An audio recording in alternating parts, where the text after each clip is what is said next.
मौसम से जुड़ी सटीक जानकारी और खबरों के लिए हमारे YouTube चैनल को सब्सक्राइब करें और बेल आइकन दबाकर हर खबर पर रखें। नमस्ते दोस्तों, स्काई मैट वेदर में आप सभी का बहुत बहुत स्वागत है। मेरा नाम महेश फलावत है। आज 5 अप्रैल है और अगले कुछ दिनों के दौरान फिर से मौसम में बदलाव होने वाले हैं। अभी 1-2 दिनों के दौरान थोड़ा सा गर्म मौसम रहेगा और बारिश की गतिविधियां लगभग थम जाएंगी, खास करके पहाड़ों में और उत्तर भारत में, मध्य भारत में, पूर्वी भारत के ज्यादातर इलाकों में। और हीट वेव अब आने वाली है और वेस्टर्न डिस्टर्बेंस जो है ये 8 तारीख को पहुंचेगा। ये वेस्टर्न डिस्टर्बेंस आपको यहाँ पर दिखाई दे रहा होगा, ये थोड़ा सा आगे आ गया है। मैंने जो बनाया है यहाँ पर, इसको अगर देखा जाए तो इसमें थोड़ा सा ये अगर इस समय का पोजीशन देखें तो ये है और ये 8 अप्रैल तक यहाँ पर पहाड़ों पर पहुंच जाएगा और बारिश वगैरह देना शुरू करेगा। ट्रफ अभी भी बनी हुई है जो पूर्वी तट से लेकर के दक्षिण भारत तक बनी हुई है। तो और एक साइक्लोनिक सर्कुलेशन है जो अंडमान सागर में, साउथ अंडमान सागर में बना हुआ है और नॉर्थ ईस्ट इंडिया में कई दिनों से कभी वो साइक्लोनिक सर्कुलेशन बना हुआ है, कभी वो बांग्लादेश के आसपास आता है, कभी असम के आसपास, कभी नॉर्थ ईस्ट असम के आसपास। तो यहाँ पर कुछ न कुछ वेदर एक्टिविटी लगातार हो रही है। अब अगर हम देखें तो पिछले 24 घंटों में जो बारिश की गतिविधियां थी, तो ये जो आप देख रहे हैं, नंबर देख रहे हैं, यहीं पर बारिश हुई है। तो आप देख सकते हो कि जो पूरा भी उत्तर भारत है ये पूरी तरह से साफ बना हुआ है। यहाँ पर देखिए, तो अब दक्षिण भारत में ही बारिश हुई है। ये देखिए, तमिलनाडु के जो नीलगिरी हिल्स हैं यहाँ पर और केरल में बहुत भारी बारिश हुई है और काफी, जैसे मैंने बताया था कि हैवी रेनफॉल होने की चांसेस है, उसी तरह से अंडमान और निकोबार द्वीप समूह में भी बारिश है जो अगले 24 घंटों तक यहाँ पर जारी रहेगी। साइक्लोनिक सर्कुलेशन बना, हो सकता है लो प्रेशर एरिया बन जाए, लेकिन उसका असर भारत के पूर्वी तट पर कोई खास दिखाई नहीं देगा। समुद्री जो तूफान है उसका सीजन अब आने वाला है, लेकिन अप्रैल में, जैसे हमें शर्मा जी ने पॉडकास्ट बनाया था कि अप्रैल में बहुत ही रेयर तूफान बनते हैं। अरब सागर में तो बनते ही नहीं है, बंगाल खाड़ी में बनते हैं, लेकिन मई के महीने में तूफान बनना शुरू हो जाते हैं। तो उस पर हम नजर रखे रहेंगे। अगर ऐसा कोई वेदर सिस्टम बनेगा उस पर लगातार हम जानकारी देते रहेंगे। आंध्र प्रदेश के तटीय इलाकों में और कर्नाटक के कुछ इलाकों में हल्की बारिश है। उसी तरह से आप देखिए मध्य महाराष्ट्र में भी हल्की बारिश, मतलब मॉडरेट शावर्स हुए हैं और नॉर्थ ईस्ट इंडिया में बहुत हल्की बारिश की गतिविधियां देखने को मिली है। अब अगर हम ये टेम्परेचर्स देखें, यानी कि टेम्परेचर का चेंज 24 घंटे में क्या बदलाव आया है, तो इसमें देखिए आप जो मैक्सिमम टेम्परेचर है वो पूर्वी मध्य प्रदेश में थोड़ा बढ़ा है, छत्तीसगढ़ में काफी ज्यादा बढ़ गया है, उड़ीसा वगैरह में, और ये विदर्भ, मराठवाड़ा, तेलंगाना और इंटीरियर कर्नाटका में ये टेम्परेचर बढ़े हैं। और उसी तरह से उत्तर प्रदेश के कुछ इलाकों में बढ़े हैं और ये राजस्थान में भी बढ़ना शुरू हो गए हैं। तो अब क्या है कि हीट वेव जो है, अगर आप देखें तो ये कई इलाकों में आ गई है, खास करके सौराष्ट्र कच्छ में, भुज में सबसे ज्यादा 44.5 डिग्री का तापमान दर्ज किया गया है और ये राजस्थान और गुजरात के ही ज्यादातर स्टेशन है। सुरेंद्रनगर है 43 है और राजकोट भी 43 के आसपास है, बाड़मेर 42.7 है, डीसा 42 है, अहमदाबाद 41.3 है, अमरेली है, कोटा, गांधीनगर, नंदुरबार, नलिया और जोधपुर, हमीरपुर और होशंगाबाद। हमीरपुर एक उत्तर प्रदेश में है जो 40 से ऊपर है। तो इस तरह के, यानी कि टेम्परेचर 40 डिग्री का आंकड़ा पार कर चुके हैं। जैसे मैंने बताया था 45 डिग्री तक भी टेम्परेचर राजस्थान और गुजरात के कुछ इलाकों में अगले 1-2 दिनों में पहुंच सकते हैं, यानी कि हीट वेव की संभावना काफी ज्यादा है। और हीट वेव क्यों आ रही है उसके बारे में भी अगर एक बार हम थोड़ा सा डिस्कस कर लें। क्या होता है कि ये आपका, इसको यहाँ पे देखें, ये आप मान के चलिए कि यहाँ पर एक एंटी साइक्लोन बन गया है, ये जो अरब सागर है, अरब सागर में एंटी साइक्लोन बन गया। एंटी साइक्लोन में आपको मालूम है कि हवा घड़ी की दिशा में घूमती है। अगर घड़ी की दिशा में हवा को अगर हम घुमाएंगे यहाँ से, तो ये देखिए इस तरह से घूमेगी,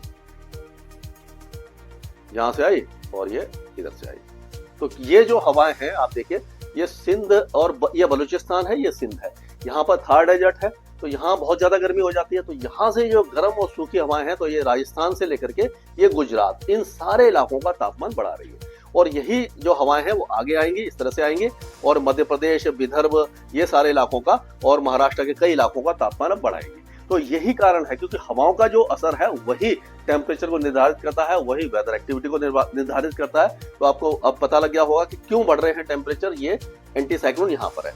अगर यही एंटी साइक्लोन थोड़ा सा और नीचे हो जाए या फिर थोड़ा सा ऊपर चला जाए, तो उससे भी हवाओं में बहुत ज्यादा बदलाव हो जाता है। अगर ये एंटी साइक्लोन यहाँ पर होता, मान के चलिए यहाँ पर बन जाए, इधर पहुंच जाए, तो इसमें क्या होगा कि हवा यहाँ से आएगी, तो इधर से आएगी, तो यहाँ पर क्या है कि ये उत्तरी जो पंजाब, हरियाणा, यहाँ के टेम्परेचर बढ़ेंगे। लेकिन अभी भी ये जो हवाएं हैं यहाँ पर उत्तर पश्चिमी ही आ रही हैं और ये क्या होता है कि जो गर्मी है, गर्मी में ये उत्तर पश्चिमी हवाएं गर्म होती है, सर्दियों में ठंडी होती है। अगर उत्तरी हवाएं होती है इस समय एकदम डेड नॉर्दर्ली विंड अगर जब हो जाती है, जैसे कि हमने पिछले कुछ दिनों पहले देखा था जब तेज हवाएं चली थी, अगर यहाँ पर पहाड़ों पर स्नोफॉल हो रहा होता और यहाँ से हवा आती तो तापमान को गिराती। सर्दियों में ये हवाएं ठंडी होती हैं और गर्मियों में अगर पश्चिमी हो जाती हैं या दक्षिण उत्तर पश्चिमी हो जाती हैं तो गर्म हो जाती है, क्योंकि ये सूखे और गर्म इलाके से आती है। तो ये थोड़ा सा चेंजेस आने की संभावना बनी रहती है। अब अगर ये देखें, ये हमने देख लिया, अब टेम्परेचर देख लिए, अब देखते हैं कि वेदर कैसा रहेगा। तो अगर कल का वेदर देखें, आज तो 5 तारीख है, ऑलमोस्ट हमने देखा कि निकल चुका है। दक्षिण भारत में, पूर्वोत्तर में हल्की बारिश होगी और अंडमान में बारिश होगी। अब क्या है कि वेस्टर्न डिस्टर्बेंस अभी भी पीछे है, थोड़ा सा पीछे है, तो ये आएगा और अभी फिलहाल पहाड़ों का मौसम बिल्कुल शुष्क रहेगा, कोई वेदर एक्टिविटी नहीं होगी, तेज धूप निकलेगी, टेम्परेचर थोड़े से बढ़ेंगे। उसी तरह से पंजाब, हरियाणा, दिल्ली, उत्तर प्रदेश, बिहार, झारखंड, पश्चिम बंगाल, उड़ीसा के ज्यादातर इलाके, हो सकता है दक्षिणी उड़ीसा में बहुत हल्की बारिश हो जाए, छत्तीसगढ़, मध्य प्रदेश, गुजरात, राजस्थान और यहाँ तक कि महाराष्ट्र, पूरा ये गर्म और शुष्क रहेगा। हवाएं पश्चिमी आती रहेंगी और ये काफी ज्यादा गर्म रहेगा। ये 6 तारीख का है, 9वीं वाले दिन, जो 9वीं पूजी जाएगी कल। और अगर दक्षिण भारत की बात करें तो ये जैसे मैंने बताया था कि साइक्लोनिक सर्कुलेशन अंडमान सी में बना हुआ है, तो अंडमान और निकोबार आइलैंड में आज और कल भारी बारिश हो सकती है। केरल और तमिलनाडु में भी भारी बारिश है, लक्षद्वीप में कम बारिश होगी, हल्की बारिश होगी। लेकिन अगर इसी को हम 7 तारीख की बात करें तो 7 तारीख में आप देखिए मौसम में थोड़ा सा बदलाव होना शुरू हो जाएगा। अब क्या होगा, ये जो बारिश की गतिविधियां हैं ये पूर्वोत्तर राज्यों के साथ साथ ये आपका जो बांग्लादेश है यहाँ पर, और पूर्वी जो आपका बिहार है, पूर्णिया, भागलपुर, कटिहार, अररिया, किशनगंज, सुपौल, फॉरबिसगंज, यहाँ पर बारिश की गतिविधियां हो सकती हैं। और उसी तरह से दुमका और धनबाद, ये जो इलाके यहाँ पर, और पश्चिम बंगाल के उत्तरी जिलों में काफी अच्छी बारिश की संभावना नजर आ रही है। ये आपका 7 तारीख का मौसम है। और ये अब ये उड़ीसा वगैरह में, आंध्र प्रदेश वगैरह में भी कुछ वेदर एक्टिविटी शुरू हो जाएगी, पहाड़ों पर बादल आना शुरू हो जाएंगे। और लेकिन 8 तारीख होते होते ये जो वेस्टर्न डिस्टर्बेंस है उसका असर दिखाई देने लग जाएगा। उत्तराखंड, हिमाचल में हल्की बारिश होगी, लेकिन ये जो ईस्टर्ली विंड यहाँ से आ रही होंगी, जो पूर्वी हवाएं हैं, जो बंगाल की खाड़ी से नमी लेकर के आ रही है, उनके कारण क्या होगा, पूर्वोत्तर राज्यों में बारिश बढ़ेगी और बिहार के साथ साथ उत्तर पूर्वी जो उत्तर प्रदेश है वहां पर बारिश होगी। और ये पश्चिम बंगाल में जो मालदा है और ये आपका जो कलिंगपोंग है, दार्जिलिंग है, दिनाजपुर, ये सारे इलाके तेज बारिश देखेंगे। उसी तरह से भागलपुर, पूर्णिया, ये सारे इलाकों के साथ साथ आपका सीतामढ़ी, चंपारण और बेगूसराय में भी बारिश की गतिविधियां शुरू हो जाएंगी। लेकिन पटना और गया, ये जो इलाके हैं, ये थोड़ा सा अभी साफ रहेंगे, बादल छा सकते हैं, हल्की बूंदाबांदी हो सकती है, लेकिन चांसेज केवल उत्तरी बिहार में है और उत्तर पूर्वी उत्तर प्रदेश में, जैसे कि आपका महाराजगंज, कुशीनगर वगैरह, ये जो इलाके हैं यहाँ पर बारिश की संभावना 8 तारीख को दिखाई दे रही है। और उसी तरह छत्तीसगढ़ के दक्षिणी भागों में शुरू हो जाएगी, विदर्भ, मराठवाड़ा में हल्की बारिश होगी और दक्षिण भारत में बारिश की गतिविधियां तेज हो जाएंगी। और ये जो साइक्लोनिक सर्कुलेशन था ये यहाँ पर आ जाएगा, ये आ जाएगा बंगाल की खाड़ी में आगे की तरफ बढ़ना शुरू हो जाएगा, लो प्रेशर एरिया भी बन सकता है। अब 9 तारीख की बात करें तो 9 तारीख में आप देखिए कि ये उत्तर प्रदेश के तराई के इलाकों में बारिश है और उत्तरी बिहार में है, झारखंड के कुछ पूर्वी इलाकों में तेज बारिश है, गंगे पश्चिम बंगाल में बारिश है। अब बाकी ये जो दक्षिण भारत है और ये उड़ीसा वगैरह में बारिश है। तो इसी तरह का वेदर अभी रहने वाला है, बहुत ज्यादा अभी चेंजेस हमें दिखाई नहीं देने वाले हैं।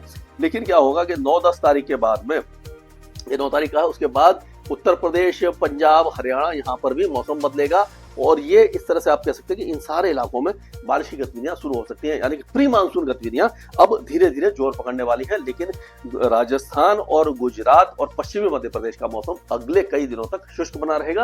लेकिन हो सकता है कि जो हरियाणा है, पंजाब है, उत्तर प्रदेश, यहाँ के कुछ इलाकों में बारिश की गतिविधियां हो जाए। इस पर हम लगातार नजर बनाए रखेंगे और आपको इसका अपडेट देते रहेंगे। स्काईमेट वेदर में अभी के लिए इतना। आज ही डाउनलोड करें स्काईमेट मोबाइल ऐप, पूछे मौसम का हाल अपनी पसंदीदा भाषा में और रहे बाकियों से एक कदम आगे।